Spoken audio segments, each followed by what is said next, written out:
Torah, Monsieur le préfet Kamissani, Madame la directrice de la santé de la Capitale.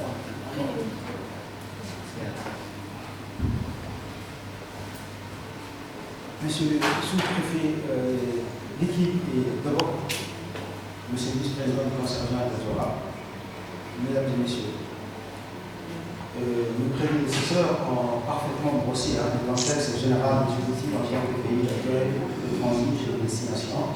Ces efforts accomplis par les partenaires de développement, mais également par l'oral humanitaire de l'État qui est le Mars. Je sais, a fait un très bon discours sur ce que le Mars a fait, mais les défis également auxquels le Mars est confronté. Moi, je vais plutôt m'attarder sur des aspects un peu plus techniques pour vous préparer à ces dialogues nationaux, qui, comme vous le savez, est un deuxième dialogue. C'est le premier, on l'a fait, comme ça a été rappelé, à Tatoura aussi, à Mondino. Là, on est à la deuxième étape. Et au cours de cette étape, j'aimerais aussi, comme j'ai fait, je pense, la dernière fois, attirer votre attention sur l'importance de définir exactement de quoi il s'agit. Évidemment, il s'agit avant tout des personnes humaines, comme nous, mais il est aussi question de personnes qui sont catégorisées dans des statuts. N'est-ce pas? On parle de réfugiés, on parle des demandeurs d'asile, on parle de personnes déplacées, on parle des migrants, etc. etc. Le tout est d'identifier ces personnes. Pour les identifier, il faut aussi les définir. Et je vous parle de ça parce que c'est même difficile pour le problème international de définir exactement tous ces termes. D'abord, à part pour les réfugiés qui relèvent de la Convention internationale, là, les contours de précis. Mais quand on parle des personnes déplacées, comme c'est intitulé dans notre dialogue, ça peut être une personne déplacée pour des raisons de conflits, pour des raisons climatiques, etc.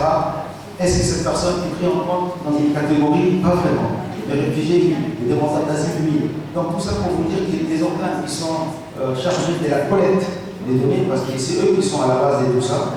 Je pense à l'Institut du Conscient. Je pense aussi au OHR, il y a aussi une très grande base de données. Ces bases de données, nous servent à identifier, à comptabiliser, à savoir le nombre de ces personnes déplacées, de ces migrants, etc. En tout cas, de ces populations en détresse. Mais c'est bien de les identifier, mais il faut aussi savoir que les différentes méthodes utilisées peuvent aussi porter préjudice à une bonne lecture du constat qu'on veut faire de la présence de ces personnes sur un territoire.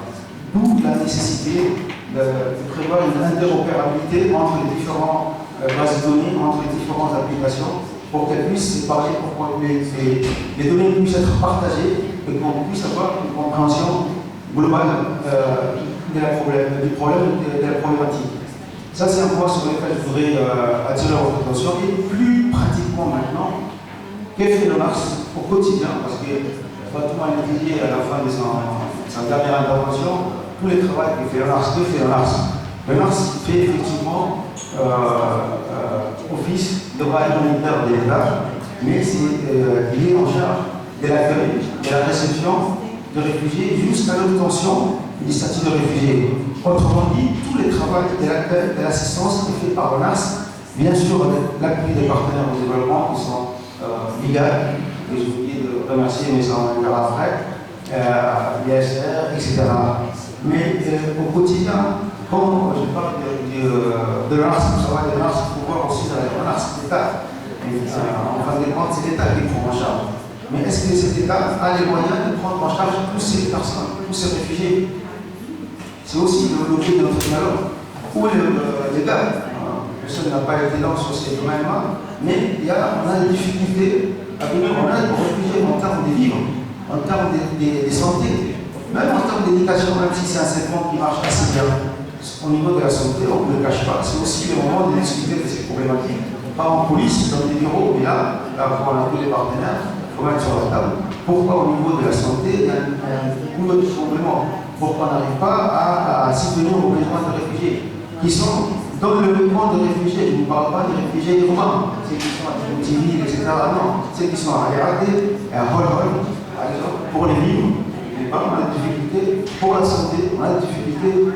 Toutes ces choses-là doivent être discutées pour savoir quel est l'effort, in fine, que l'État fait et qu'est-ce qui manque pour que cette gestion soit la plus aisée possible pour l'État. Voilà l'objet de notre dialogue. Et en résumé, je vous invite véritablement, chacun dans son domaine, à faire un constat de ce qui est fait, de ce que vous faisiez, de ce que vous faites, et ce qui vous manque comme garde, comme moyen, appui financier pour aller au-delà de ce que vous faites, parce qu'il y a des engagements, comme ça a été rappelé par le CEN, ces engagements doivent être remplis. Si elles ne sont pas, c'est des engagements sur lesquels on doit se désengager. Vous voyez, donc, à vous de nous dire exactement où est-ce qu'on est, qu'est-ce qui nous manque et comment vous comptez faire. L'IGA est là, d'autres partenaires sont là, ils vont prendre note et peut-être on aura des appuis sur certains thèmes, certaines thématiques. Et un mot de conclusion, la visibilité est importante. C'est vrai. Toutes ces actions doivent être visibles. Mais il y a aussi une chose très importante, même plus importante que la visibilité, c'est la lisibilité de nos actions. Tout ce qu'on fait doit être lisible. Ça doit s'inscrire dans le temps, ça doit être durable. Par exemple, ces assises, celle des Adjora la dernière fois, et comme celle-là, doivent aller dans le même sens. Il faudrait qu'il y ait une cohérence, que nos actions et ce qu'on prend pour engagement doivent être lisibles. Merci beaucoup.